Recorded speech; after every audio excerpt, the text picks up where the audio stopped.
লাল মাংস, মুরগি বা গরুর কলিজা, সামুদ্রিক মাছ, কেটে রাখলে যে সকল ফল বা সবজি কালো হয়ে যায়, যেরকম আপেল, আলু, কচুরমুখী, কচু জাতীয় শাকসবজি, পালং শাক, বেগুন, কলমি শাক, কলার মোচা, এই খাবারগুলোতে অনেক ভালো পরিমাণে আয়রন থাকে।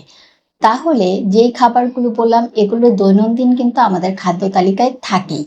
যে সকল আয়রনের উৎস আমরা উদ্ভিদ থেকে বা গাছ থেকে পাবো সেগুলোর সাথে অবশ্যই লেবুটা যোগ করতে হবে।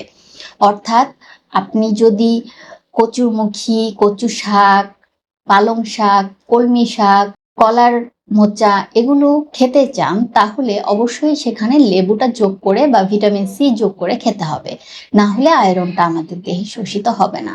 আপনার বাচ্চার মধ্যে এই লক্ষণগুলো আছে কিনা আমার কমেন্টে জানান, এবং সেটার জন্য আজকের ভিডিও দেখে আপনি কোন কোন স্টেপ নিলেন, এক সপ্তাহ পরে আপনার বাচ্চার মধ্যে কোনো উন্নতি দেখতে পেলেন কিনা সেটা অবশ্যই আমাকে জানাতে ভুলবেন না।